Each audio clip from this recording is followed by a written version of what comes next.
আসসালামু আলাইকুম ওয়া রাহমাতুল্লাহ হামিদা ওয়া মুসাল্লি ওয়া মুসাল্লিমা আম্মা বাদ। প্রিয় দর্শক, আজকে একটা খুবই গুরুত্বপূর্ণ বিষয় সম্পর্কে আমরা আলোচনা করব। সেই বিষয়টা হচ্ছে, যদি কোনো ব্যক্তি স্ত্রীর দুধ পান করে তাহলে তার সাথে স্ত্রীর সাথে মায়ের সম্পর্ক বা বৈবাহিক সম্পর্ক বিচ্ছিন্ন হয়ে যাবে কিনা। এটা খুবই গুরুত্বপূর্ণ একটা বিষয়।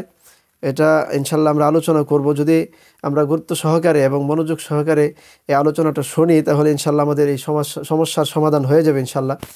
তো আল্লাহ তাআলা সূরাতুল বাকারার 133 নম্বর আয়াতে আল্লাহ তাআলা বলেন, ওয়াল ওয়ালিদাতু ইউরদি'না আওলাদাহুন্না হাওলাইনি কামিলাইন। এখানে আল্লাহ তাআলা বলেছেন যে একজন পিতা, একজন মাতা, সে তার সন্তানকে 2 বছর পর্যন্ত, পূর্ণ 2 বছর পর্যন্ত দুধ পান করাতে পারবে। অনুরূপভাবে অপর আয়াত সূরা আহকাফের মধ্যে আল্লাহ তাআলা বলতেছেন, ওয়া হামলুহু ওয়া ফিসালুহু 30 শাহরা, যে গর্ভধারণ এবং গর্ভের পরে দুধ পান করারও সময়সীমা হচ্ছে 30 মাস, অর্থাৎ 2.5 বছর। তো এখান থেকে আমরা পাইলাম যে একজন মহিলা যদি সে তার সন্তানকে দুধ পান করাতে চায়, বা কোনো মহিলা যদি কোনো বাচ্চাকে দুধ পান করাতে চায়, তাহলে সে সর্বোচ্চ 2 বছর পর্যন্ত দুধ পান করাতে পারবে।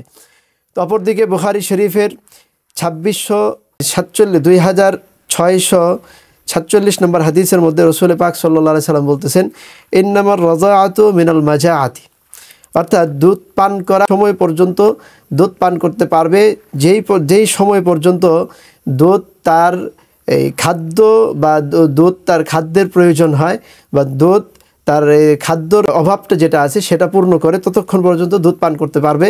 যেটার সময়সীমা আমরা কোরআন থেকে জানতে পারলাম যে 2 বছর পর্যন্ত। অপর হাদিসের মধ্যে একই 5102 নম্বর হাদিস, ইন্নামার রাযাআতু মিনাল মাজাআতি, বুখারী শরীফের রিওয়ায়াত।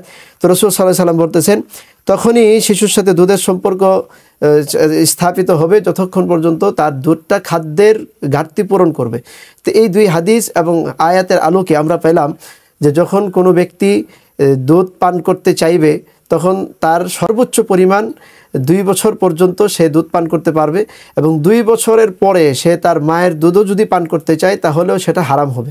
এখন আসি আমরা, যখন কোনো পুরুষ সে তার স্ত্রীর দুধ পান করলো, তাহলে এখানে যেহেতু 2 বছরের অধিক পরিমাণ সময় অতিবাহিত হওয়ার পরে সে স্ত্রীর দুধ পান করলো, এই হিসাবে তার সাথে এবং ওই স্ত্রীর সাথে মায়ের সম্পর্ক স্থাপিত হবে না, বরং এই দুধ পান করাটা তার জন্য হারাম হবে।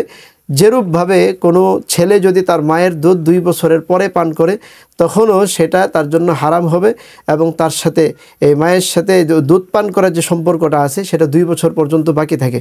তো আমরা সার কথা এতটুকু পেলাম যে কোনো স্বামী স্ত্রী বা স্বামী যদি স্ত্রীর দুধ পান করে 2 বছর পর, যেহেতু না তার বয়স অনেক বেশি হয়ে গেছে, তো এখানে যদি স্বামী স্ত্রীর দুধ পান করে তাহলে স্ত্রীর দুধ পান করাটা অবশ্যই তার জন্য হারাম হবে। তবে এখানে স্বামী স্ত্রীর সম্পর্ক নষ্ট হয়ে মা এবং ছেলের সম্পর্ক কায়েম হবে না, যেহেতু 2 বছর অতিবাহিত হয়ে গেছে। তো আল্লাহ তাআলা আমাদেরকে বিষয়টা বোঝার এবং পরিপূর্ণরূপে আমল করার তৌফিক দান করুন।